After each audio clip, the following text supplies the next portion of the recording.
Hi, I'm Parmis. Welcome to my channel.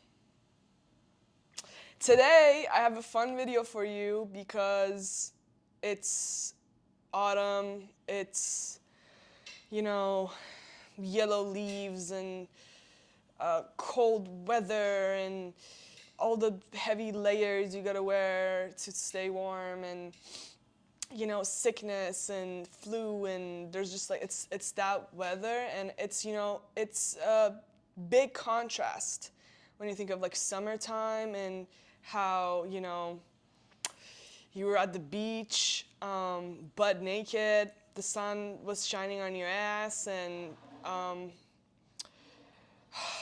ice cream and fish and chips and beaches and sand and playing and running and oh my god, the amount of fun stuff you could do in summer. I love summer, if you can't tell by now. But yeah, and now then suddenly this, it gets dark at 5 p.m. and a lot of existential crisis, a lot of just why the fuck am I even alive? Um, Things get harder to deal with, and yeah, all of that really concludes in me wanting to watch some romance, or like better yet, rom-coms, romantic comedies, or like it's just a time to like snuggle up under your blanket with a good movie and some snacks. Like it's like that season, you get comfy with a pumpkin, get cozy with it. So I thought I want to kind of make like a video like that. Today we're going to talk about romance, or better yet, romantic comedies, which hopefully is the genre of the relationship you're in. Although, number one thing that we got to talk about when we talk about romance, people want different things. It's true. People are different. I'm here to report, y'all. People are different. People want different things. And I learned that kind of the hard way, but at the same time, I feel like it's one of those things that like it's that lesson that you gotta learn, or you keep repeating. It's like that mistake that, yeah. So I recently watched Dr. Helen Fisher's hour-long interview. I don't remember what it was, a video on YouTube. I'm sure you can find it, but I rarely watch anything this long if it's not like a movie. So I was really interested in the things she was talking about. She was talking about romantic love and sex drive and feelings of attachment. She's an anthropologist who's been, you know, researching romantic love, and how she describes it. She says it's a system in the brain. It's a drive. It's not really like an emotion. It's like, and then bunch of other things. She talks about the temperaments, different temperaments and stuff. And I mean, we've all had fun with a personality test. Who doesn't like a personality test? Like, I mean, in school, like, I don't know, I think we've, at some point, whether it's like horoscopes, it's like, people want to like, it's in our nature. It's like very, it's like, can't deny it. Naughty by nature. But yeah, it's very much in our nature. Like, it's not really like a secluded emotion. It's literally like a system in our brain. Like, it's driven by dopamine and serotonin and norepinephrine and I think vasopressin or something like that. I don't know, just like different like system, testosterone, estrogen, like all these different hormones that are responsible for like a bunch of other things. Certainly metabolism. Like, what more important than our metabolism? Like, if we didn't have metabolism, we would literally die.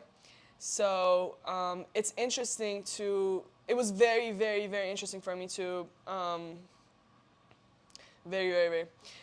Quite interesting for me to learn everything she was talking about, and I really highly recommend you go check out her work, and a lot of her stuff is on YouTube, which I really appreciate, because I could definitely like learn that much. Like, if it was like in a video, I would have never like, not never. again, people change. People want different things, even at different stages of life. But what she was talking about, though, like these temperaments are just like generally like who a person is and what they're looking for and like how they operate. So like, yeah, romance in different forms, people want different things, but we all experienced it, I feel like, at some point in life. Also, she talked about like sex drive and things of attachment, and she called these three things, like she called them different, like, they're not like different phases, but they're like different brain systems in our brain. Um, she was talking about how sex drive was, over the past like 4 or 5 million years that we've evolved, sex drive was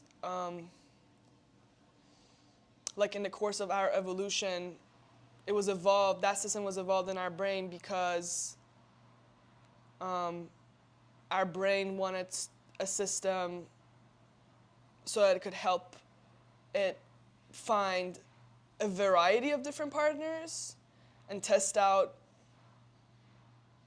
a wide range of people. Feelings of like romantic love, romance was like our brain, that system in the brain was developed to have the two partners like stay together in the course of their kid developing from an infant to like, so it's like big enough that it could like basically survive, which is like, I think like at least like 5-10 years in humans. It's not the case with other mammals at all. I think there's also like a variety, but like comparing to like other mammals, like we definitely take care, because it's like human babies are like really fragile and like need care until they're like at least like 15, 16, 18 years old. Certainly when they're like 5 to 10. So yeah, that was romantic love, so that it would like keep the partners together while that kid was like successfully growing and like passing on the gene and DNA. And then the feelings of attachment. Wait.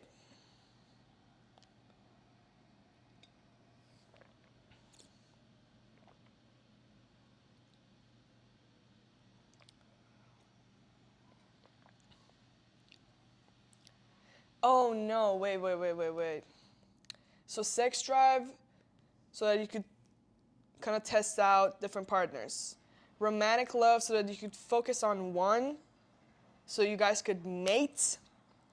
And then feelings of attachment for when the kid was born, but still y'all had to stay together so that you could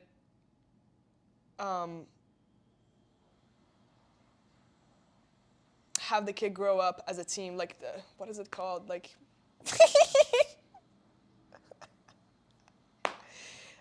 raise a child together as a team, because it takes a lot of fucking effort to like obviously raise a kid.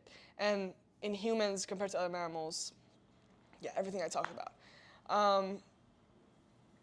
So these are different, literally, systems in our brain, in our brains, no matter of the gender. By the way, she's done like hella research, and yeah, this is nothing to do with sexual orientation, gender, identity. Like this is just in all humans. Certainly man and woman. So literally like systems in the brain, like, and when we talk about systems in the brain, like,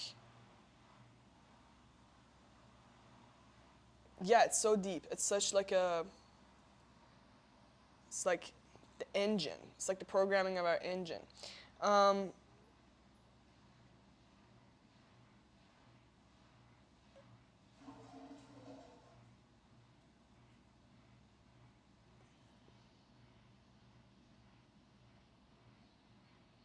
And then she was, let me cut.